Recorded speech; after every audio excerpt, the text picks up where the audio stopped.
Muy buenos días, tardes o noches. Mi nombre es Sneider Gutiérrez y soy estudiante de medicina de la Universidad de Cuenca.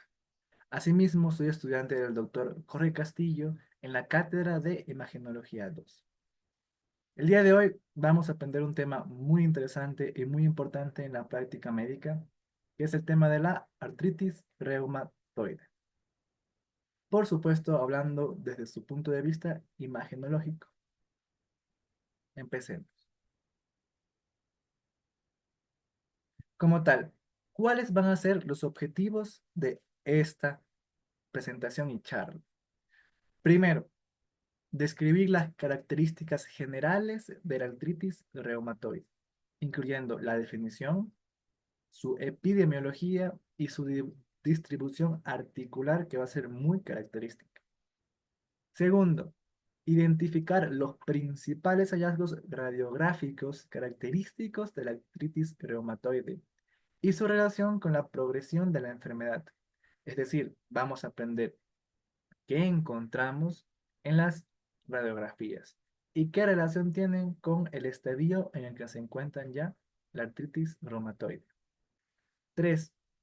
Reconocer las manifestaciones ecográficas y por resonancia magnética utilizadas en el diagnóstico temprano y el seguimiento de la artritis reumatoide, ya que como vamos a aprender, va a ser muy diferente diagnosticar por RM o ecografía, va a ser muy distinto a diagnosticar por rayos X.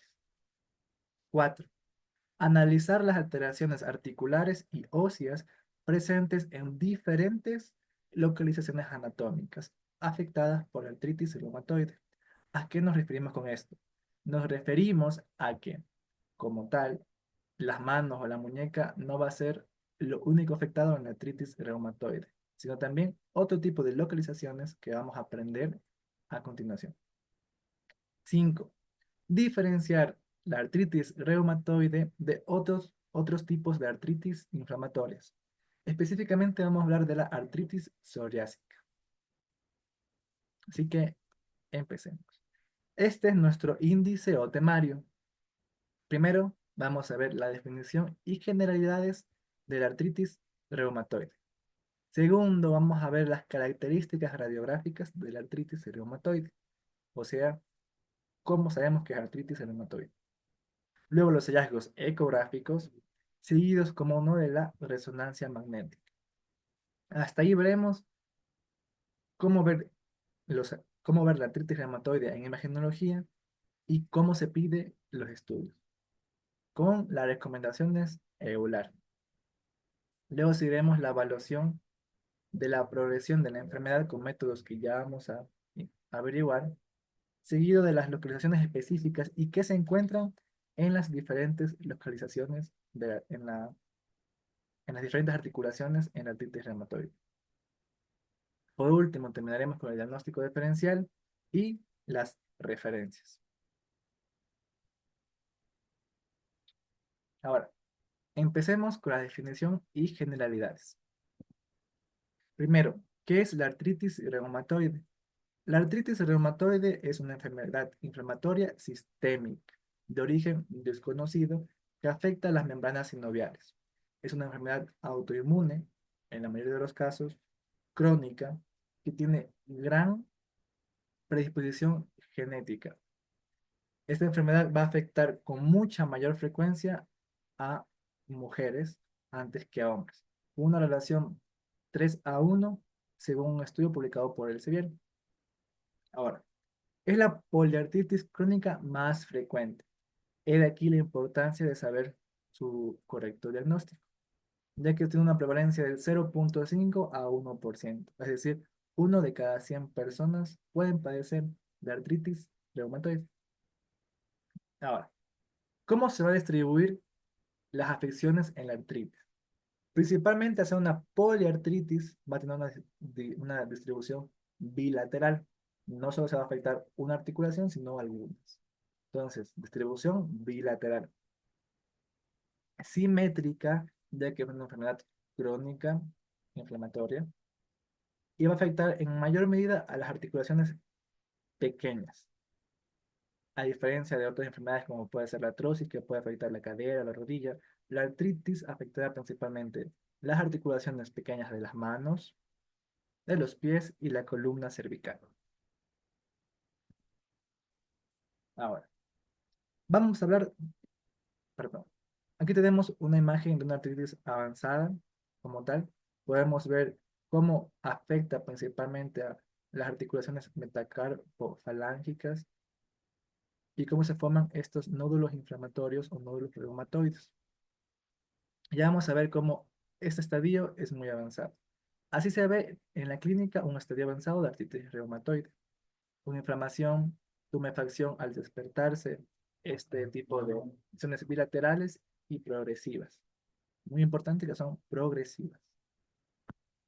Y con eso diferenciamos, por ejemplo, de algún tipo de artritis séptica que tiene aparte de rubor, edema doloroso y otro tipo de afecciones.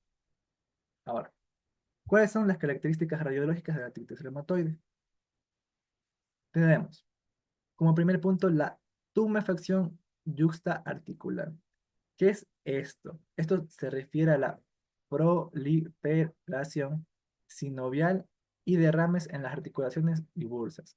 Es decir, se va a ver aumentada la membrana, se va a ensanchar y va a provocar derrames que vamos a poder ver en la radiografía. Vamos a seguir también viendo la osteopenia generalizada, yuxtaarticular y generalizada. Primero va a ser yuxtaarticular. En casos mucho más graves de artritis, mucho más avanzados que no han tenido correcto tratamiento, se va a dar una osteopenia generalizada. Ahora, la osteopenia es la escasez cuantitativa del hueso, que lo va a diferenciar de otros tipos de afecciones. Y esta osteopenia va a ser consecuencia de la hiperemia del proceso inflamatorio. Esta hiperemia, como tal, lo que va a hacer es erosionar el hueso, hacer que se debilite y provocar esta osteopenia yuxtaarticular. Ahora, vamos ahora a ver cómo yo diferencio esta osteopenia. Normalmente la cortical convexa va a ser más gruesa que la cóncava. Entonces, en osteopenia, si yo tengo la cortical o sea, si yo tengo la plataforma articular cóncava y convexa con el mismo grosor de cortical, eso es patológico y podemos decir que es una osteopenia. También tenemos las erosiones marginales. Estas erosiones marginales se van a dar principalmente en los márgenes de las carillas articulares, no en las carillas, en los márgenes, o sea, donde no hay cartílago. En fases iniciales se va a ver como la cortical ósea está borrada, como desdibujada, como si le hubiéramos pasado un borrador. Por ejemplo, aquí tenemos una radiografía dorso palmar de mano derecha y mano izquierda. Vamos a hacerle zoom. Ahora, en artritis reumatoide lo que principalmente se afecta son las articulaciones del carpo y las metacarpofalángicas. Vamos a ver lo que decíamos de la osteopenia. Miren, normalmente la cortical convexa sería más gruesa que la cortical cóncava, pero en este caso está igual o incluso está disminuida. Aquí está igual, sí, y aquí está disminuida la cortical. Por ende, podemos decir que hay una osteopenia y articular. Ahora, si quisiéramos ver las erosiones marginales, podríamos buscar en la cortical de los huesos, ya que dijimos que iban a estar no directamente las carillas articulares, sino en los márgenes, donde se puede apreciar un desdibujamiento de la cortical, una pequeña erosión, como podemos ver aquí.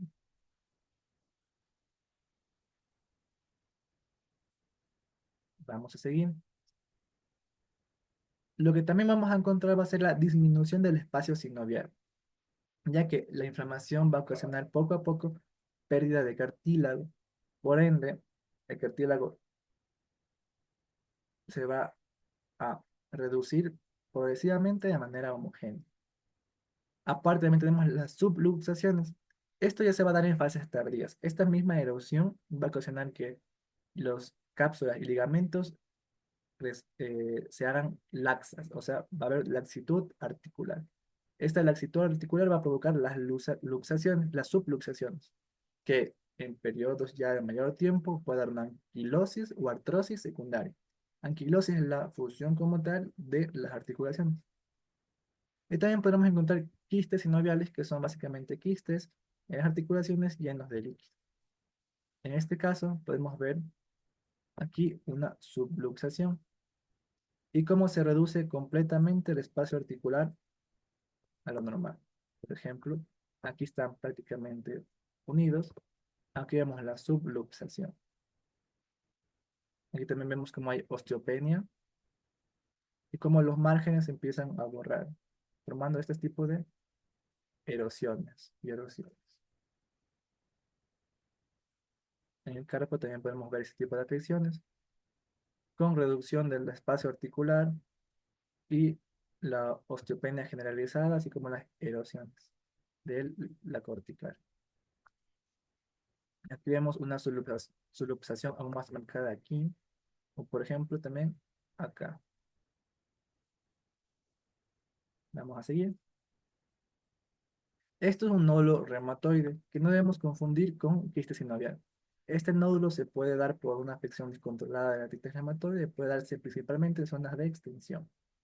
Lo podemos ver aquí, es más que nada, más que un quiste, que sería algo con líquido, se vería radiolúcido. En este caso vemos una estructura redonda, desordenada, con un diferente tipo de captación a la radiación. Ahora, acabamos como tal rayos X. ¿Qué podemos resumir? ¿Qué vamos a encontrar? La tumefacción articular, que es la proliferación articular y derrame en cierto tipo de articulaciones. Podemos encontrar también la osteopenia generalizada, que se va a ver como la cortical convexa, que debe ser mayor, en este caso va a ser menor o igual que la cóncava, y las erosiones que se van a ver como un borramiento en fases iniciales. Luego tendremos las subluxaciones, así como la disminución del espacio entre articulaciones que puede llevar a una anquilosis, y los quistes sinoviales. Ahora sí, sabiendo esto, vamos a ver los hallazgos ecográficos. Entonces, ecográficamente, lo que nosotros vamos a poder distinguir va a ser la sinovitis y el líquido articular.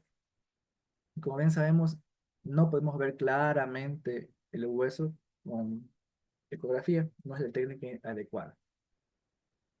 Entonces, para yo utilizar un eco, voy a querer buscar sinovitis o ver cómo está el líquido articular en las articulaciones como tal que yo crea conveniente, que normalmente son las del carpo. Entonces, en la sinovitis, lo que vamos a ver es un tejido intraarticular hiperecogénico, poco compresible, con aumento en la vascularización al Doppler Colli. O sea, lo que yo voy a ver es como una línea o este tejido hiperecogénico que va a estar rodeado de pequeños vasos por el aumento de la vascularización resultante de la inflamación. ¿Dónde vamos a poder observar mejor este tipo de sinovitis? En las articulaciones más afectadas por la artritis reumatoidea, que serían las metacarpofalángicas en el borde radial y cubital. Aparte de la sinovitis, también podemos ver el líquido articular. El líquido articular en fases iniciales se ve casi normal, mejor dicho, normal. Un líquido anecoico, con refuerzo acústico posterior y fácilmente compresible al ecógrafo y homogéneo. Pero ya en fases avanzadas de la artritis reumatoide vamos a ver un material proteináceo, que es a ver como puntitos o pequeñas zonas hiperecogénicas dentro del líquido articular. Va a ser un líquido heterogéneo con ecos internos difícilmente compresibles. Entonces, seguimos con las erosiones. Las erosiones ya sabemos que es esta como borramiento de la cortical en rayos X. Ahora, en eco, lo que podemos ver es solo la cortical articular. Entonces, lo que vamos a ver va a ser una discontinuidad de la línea hiperecogénica de la articulación, de la cortical articular, con un pequeño aumento de la vascularización al Doppler, esto también por la inflamación. Un dato curioso es que pese a que la ecografía normalmente no es buena para ver huesos, sí es buena para ver la cortical. Por ende, la ecografía es más sensible que el RX para detectar este tipo de erosiones. Entonces vamos a ver si podemos ver todo esto en este tipo de imagen, en esta imagen a la derecha. Entonces, aquí tenemos una ecografía de corte longitudinal, esta de aquí, a nivel de la articulación metacarpo-falángica, digo metacarpo, carpo-metacarpo. Podemos ver aquí cómo hay un aumento, un quiste sinovial, un aumento de la articulación y la cápsula sinovial como tal. Que en Doppler color presenta este aumento de la vascularización. Lo podemos ver aquí. No vemos el material proteináceo, por ende creeríamos que está en una fase inicial. Pero sí podemos ver cómo aumenta la vascularización, cómo aumenta y se inflama como tal la cavidad articular, provocando este aumento del líquido sinovial y dando esta sinovitis. Si nos fijamos bien, aquí vemos como la línea cortical hay una discontinuidad con aumento de la vascularización. Ende, esto sería una erosión. Acá tenemos igualmente una ecografía longitudinal, en este caso de articulación metacarpo-falange. Podemos ver igual como hay un aumento de la vascularización, un aumento de la inflamación de la cápsula sinovial, con aumento del líquido. Son estos materiales ecogénicos dentro de la cápsula, que representarían también la sinovitis. Ahora, vamos a ver a la resonancia magnética. En la resonancia magnética vamos a ver el derrame articular, que se ve hipotenso en T1 e hiperintenso en T2, como si fuera un líquido normalmente. Entonces, en sinovitis aguda va a ser diferente a la crónica. En aguda vamos a necesitar gadolinio, ya que como es una inflamación aguda, va a captar el contraste por aumento de la capilaridad. Sin embargo, en fase crónica, los cambios fibróticos que se producen como tal se producen por la inflamación crónica, va a causar cambios fibróticos que captan menos contraste y que van a reducir su señal en T2. Va a ser menos hiperintenso. ¿Por qué? Por la fibrosis, que se da por la inflamación crónica. El ERM es muy sensible a las erosiones óseas y al edema óseo. Sin embargo, es un hallazgo inespecífico y no puede ser clasificado como artritis reumatoide solo por eso. Ahora, vamos a ver las erosiones y el edema óseo. Las erosiones en ERM se van a ver como defectos óseos yuxtaarticulares en dos planos, con una señal y captación igual al contraste y que ya son irreversibles, lo cual va a ser diferente al edema óseo, el cual aún es reversible, porque es el precursor de las erosiones. Este de aquí sí va a captar contraste y va a tener los bordes mal delimitados. Entonces, si yo quiero saber si es un edema o una erosión, puedo ver el contraste. Si capta es edema y si no capta ya es erosión. Tenemos esta imagen que es del carpo en T1, la de la derecha, y la de la izquierda que es en T2. Entonces, en T1 podemos observar aquí el espacio articular, que pues es normal. Hacemos este tipo de erosiones en los huesos del carpo, ¿no? Sobre el carpo, una erosión y otra erosión. ¿Qué más podemos ver? El derrame, que se veía hipointenso en T1 e hiperintenso en T2. Entonces, yo puedo buscar zonas de derrame y veo aquí la diferencia, como puede ser aquí, aquí o acá. Y aquí igualmente puedo ver esta erosión y destrucción de la cortical. Entonces puedo ver el derrame hiperintenso en T2 e hipo en T1 y las erosiones. Y acá. Entonces, eso sería en RM. Vamos con las recomendaciones EULAR. EULAR es la Alianza Europea en contra del reumatismo como tal. Ahora, este es un resumen de lo que nos recomiendan ellos para el diagnóstico de artritis reumatoide. Entonces, La radiografía, ecografía y RM ayudan a aumentar la sentencia diagnóstica en artritis reumatoide. El diagnóstico es clínico, pero lo confirmamos con imágenes. La ecografía y la resonancia magnética detectan inflamación articular de manera más sensible que el examen físico, ya que en el examen físico podemos aún no sentir los nódulos reumatoides porque aún están en fases tempranas. Las radiografías de pies y manos son el método inicial para evaluar el daño estructural. Son el método inicial, sí, pero no son el método que ayuda a detectar eh, de manera más rápida el artritis reumatoide. Esa corona se lo lleva la resonancia magnética y la ecografía, ya que ellos son los que permiten detectar de manera rápida las erosiones y el daño articular, muy rápido, por esta capacidad de detectar el líquido y ver las erosiones más fácilmente. Otro dato muy importante, que la erosión, el edema óseo en la ERM es el predictor de la progresión y erosiones futuras. Es decir, yo puedo ver qué parte está edematizado, puedo saber si es aún reversible con el tratamiento o puedo saber si es irreversible cuando ya se forma una erosión. Las técnicas de imágenes son útiles para evaluar el pronóstico, actividad inflamatoria y respuesta al tratamiento. Como bien vimos, en la fase aguda hay un aumento de capilaridad en Doppler, por ende, si después se reduce esta capilaridad, puede ser por una respuesta óptima al tratamiento. Asimismo como la evaluación del pronóstico, ya que como vamos a ver a continuación, se hacen con diferentes tipos de cálculos y de técnicas aprobadas. La ecografía y la RM ayudan al seguimiento y monitoreo de la progresión de la enfermedad, ya que como vimos, detectan el edema o detectan la capilaridad en el caso de la ecodoppler.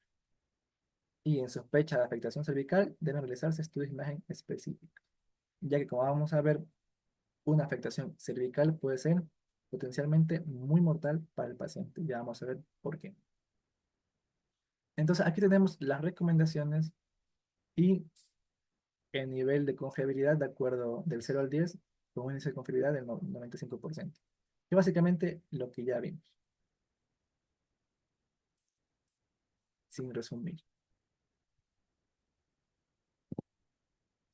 Ahora sí, vamos a ver cómo se evalúa la progresión de artritis reumatoide. Hay muchos métodos. Entonces, tenemos principalmente estos tres métodos, que todos van a evaluar como tal la reducción del espacio articular y las erosiones. Entonces, el primer método es el método de Sharp, modificado por Van der Heijden. Entonces, esta es una lectura que evalúa las erosiones y la interlínea articular por separado. Las erosiones se van a estudiar en 16 áreas de la mano y en 6 áreas de los pies. Y el método se puntúa del 0 al 4. 0 es que no tiene una afectación y 4 es que está ampliamente afectado. Ahora, ¿en qué zona se va a analizar con el método de Sharp?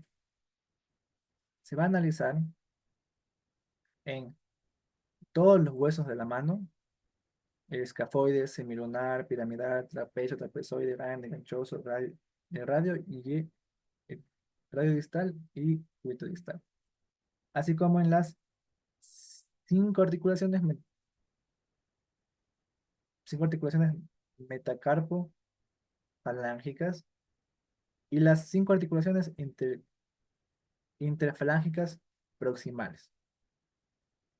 En el pie, en cambio, se va a evaluar las articulaciones las articulaciones metatarsofalángicas y la interfalángica de Albus.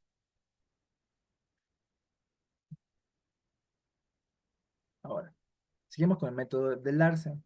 Este método de Larsen igualmente va a evaluar las erosiones y la interlina de forma global en 16 áreas de las manos y 16 áreas de los pies. Una puntuación que va a estar del 0 al 5, siendo 0 normal, 1 cambios leves, 2 erosiones tempranas, 3 destrucción moderada, 4 destrucción severa y 5 anquilosis o mutilación. Como tal, ¿cuáles son las articulaciones que van a verse en este método del Larsen? Se van a ver la articulación radiocarpiana, las intercampianas y las carpo-metacarpianas, así como las 5 igualmente metacarpofalángicas y las 5 interfalángicas proximales. Entre otras, también se pueden analizar la trapecio escafoidea, la radio cubital distal y la interfalángica proximal, bueno, la interfalángica del pulgar, que también es muy afectada en el motor. Luego tenemos el método simplificado de Van der Heijden. Este método es una versión muy reducida del Sharp que vimos primeramente, ya que evalúa igualmente las presencias de erosiones y de la reducción de la interlínea, solo que se va a puntuar con presencia o ausencia, del 0 al 1. 0 ausencia, sin daño, y 1 la presencia como tal de erosiones o estrechamiento articular. Este es mucho más rápido, es muy el tiempo de evaluación y se mantiene un valor como tal aceptable aún de sensibilidad para ver la progresión de artritis reumatoide. Entonces tenemos Sharp del 0 al 4, Larsen del 0 al 5, y Van der Heij del 0 al 1. Como podemos ver aquí. En esta, en esta radiografía vemos cómo hay reducción de espacio articular básica en la articulación radiocarpiana, incluso en la cúbito radial. Vemos cómo las articulaciones intercarpianas también están reducidas, con amplias erosiones y amplias osteopenias. Erosiones, erosiones, erosiones, erosiones. Vemos también cómo las metacarpofalángicas también está reducido y cómo las met- las carpo-metacarpo están reducidas, las metacarpofalángicas están básicamente anquilosadas con estos nódulos reumatoideos y como las interfalángicas proximales también están afectadas. Entonces, este de aquí podemos clasificarlo como una artritis reumatoidea ya muy avanzada. Bueno, no tan avanzada, pero sí avanzada, ya que nos faltan ver subluxaciones. Hoy tenemos como tal bastante afectación. Aquí tenemos una subluxación. No vemos deformidades en los dedos, que suele también ser eh, bastante frecuente en artritis reumatoide. Pues nos faltaría ver una proyección oblicua para ver cómo están estas falanges. Ahora sí, vamos a ver localizaciones específicas. Primero, ya sabemos, la mano, el carpo, los metacarpos y las falanges proximales. Entonces, ¿dónde van a estar estas afecciones? En articulaciones metacarpofalángicas e interfalángicas proximales, que van a ser las más afectadas. ¿Dónde buscar primero? En la cabeza, o mejor dicho, en la diáfisis distal de los metacarpos, del borde radial del segundo y tercero y del cubital del quinto. Borde radial del segundo y tercero y cubital del quinto. ¿No? Aquí podríamos ver aquí primero las afecciones. Así como en el margen radial de las bases de las falanges proximales, como pueden decir, borde radial, borde radial, borde radial. Ahora, en la muñeca vamos a ver el escafoides, el grande, el estiloides, el radial, el cubital, con acortamiento del carpo y el anquilosio. Aquí vemos cómo ni siquiera podemos observar muy bien las líneas articulares de la muñeca. Vemos ver cómo está totalmente anquilosado, cómo se han formado grandes erosiones. La osteopenia también es bastante marcada, principalmente aquí, por ejemplo. Y vemos que ya está casi que anquilosado. Hay una subluxación también del carpo. Bien. Vemos las subluxaciones que son frecuentes en articulaciones metacarpofalángicas con desplazamiento cubital y palmar, es decir, estas articulaciones van a ir hacia el lado cubital y palmar, o sea, así y así, básicamente. Y las subluxaciones interfalángicas también son muy importantes, ya que van a dar el conocidísimo cuello en cisne. El cuello en cisne se va a dar una hiperextensión de la interfalángica proximal y una proyección de la hiperfalángica eh, distal. Como podemos ver aquí, este sería una subluxación en cuello de cisne. También va a haber una inestabilidad de las articulaciones y esta es un poco menos conocida, una una subluxación de Boutonniere o en ojal. Entonces, veamos esta imagen.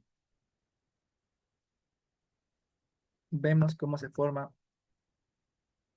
la subluxación en cuello de cisne y vamos a ver la de Boutonniere. La de Boutonniere, en cambio, es esta de aquí. Se va a dar una hiperextensión de la falange distal y una hiperflexión de la falange de la interfalange proximal, que como podemos ver aquí, una hiperflexión de la interfalángica proximal y una hiperextensión de la interfalángica distal. Esta es una subluxación de Boutonniere.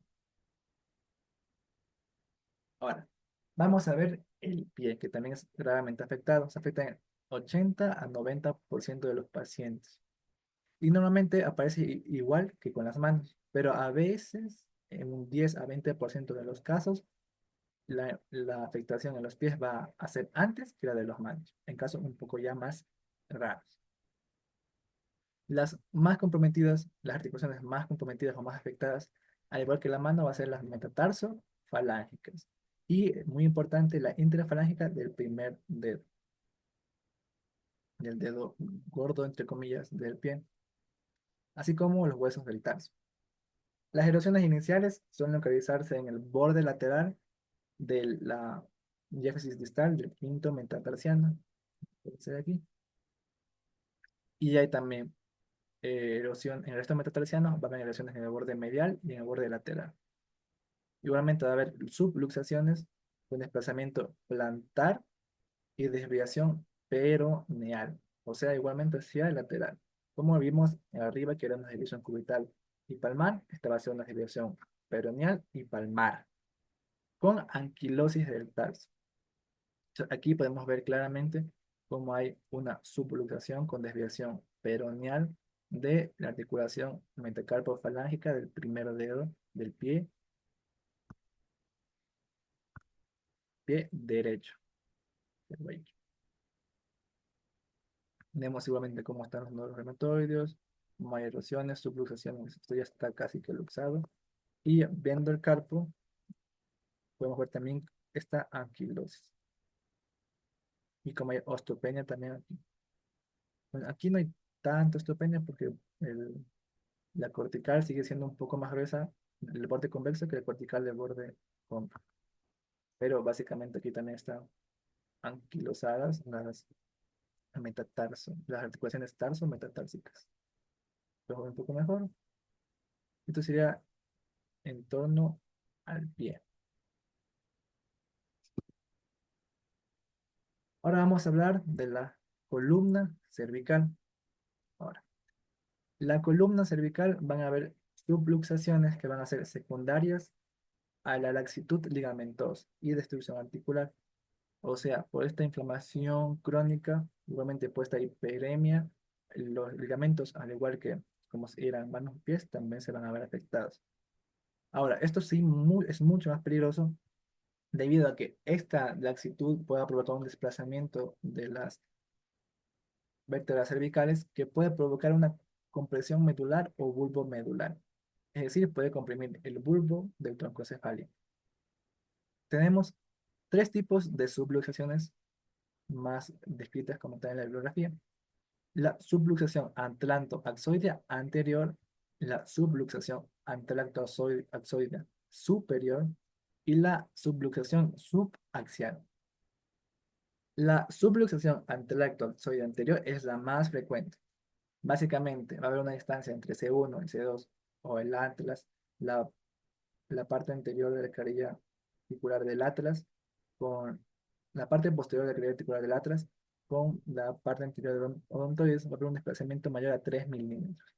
Como podemos ver aquí, hay un desplazamiento total de la articulación mayor a 2 milímetros y va a estar subluxación hacia el lado anterior. Tenemos la subluxación atlantoxoidea superior, en el cual va a haber una migración craneal, es decir, hacia arriba. De la apófisis odontoides va a ir hacia arriba, hacia el agujero magno. Esta de aquí es la que puede provocar la compresión medular en mayor medida y es más peligrosa. Y luego tendremos la subluxación subaxial. Esta subluxación ocurre por debajo de C2 y se define básicamente por desplazamiento vertebral anterior, o sea, hacia adelante, de 4 milímetros. Es decir, yo veo aquí una diferencia mayor de 4 milímetros y digo que es una subluxación subaxial. Ahora, casi ya antes de terminar, vamos a hacer un repaso rápido de las localizaciones. Entonces, en mano es todo lo que vimos anteriormente: erosiones, subluxaciones, osteopenia. Lo más importante es que va a haber subluxaciones hacia el sentido cubital y palmar, con este tipo de morfología que es en cuello de cisne. Así, no solo se va a dar el cuello de cisne, sino también se puede dar una botonía, que básicamente una este, subluxación con una hiperflexión de la interfrángica proximal y una hiperextensión de la interfrángica distal. Luego tenemos como tal la afectación de los pies. Igualmente, al igual que la mano, se va a desplazar, entre comillas, hacia lateral y hacia abajo. Es decir, hacia el lado peroneal y hacia el lado plantar. Igualmente con osteopenia, con quilosis y con erosiones.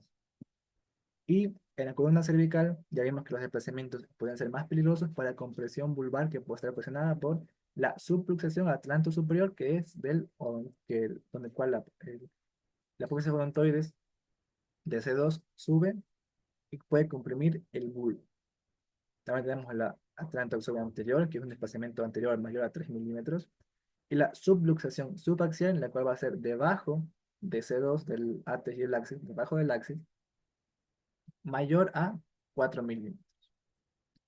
Ahora sí, sabiendo dónde afecta, cómo afecta y qué vemos en rayos X en la artritis reumatoidea, debemos saber diferenciarla de otros tipos de artritis, como la artritis psoriásica.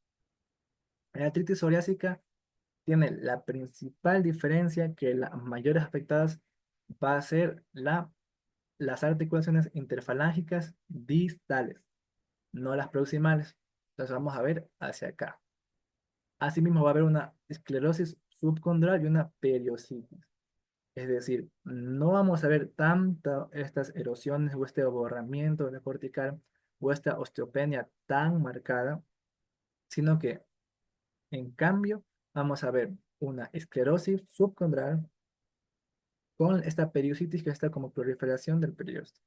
Vamos a ver aquí. Digamos que yo pienso que esta radiografía dorso palmar de mano izquierda es una artritis reumatoide. En este caso, mm,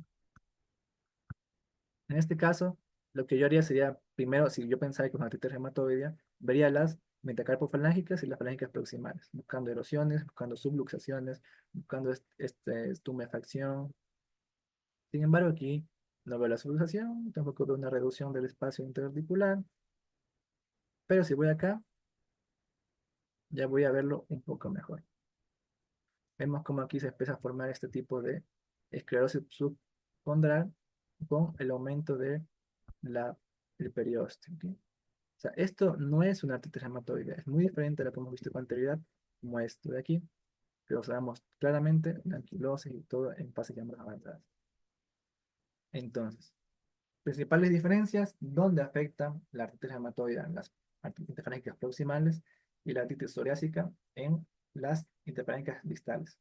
En el reumatoide vamos a ver esta osteopenia, esta erosión, esta subluxación, esta tumefacción, mientras que en la psoriásica vamos a ver la esclerosis subcondral y la periositis. Entonces, hablando ya de todo, la bibliografía base sería esto de así, esto de aquí, basado en artículos y en imágenes sacadas de Radiopedia. Espero que les haya gustado, que hayamos podido aprender muchísimo y que quede claro cómo se puede ver una artritis reumatoide en imagen. Una enfermedad muy frecuente que afecta a gran cantidad de personas, especialmente mujeres, amas de casa, para lo cual es muy importante un correcto diagnóstico para frenar rápidamente su avance. Y es muy importante, por supuesto, también saber qué método de imagenológico yo puedo pedir para que el paciente pueda recibir un diagnóstico certero, rápido y empezar el tratamiento de manera adecuada y efectiva. Espero les haya gustado. Mi nombre es Manuel Gutiérrez y ha sido un gusto. Cuídense.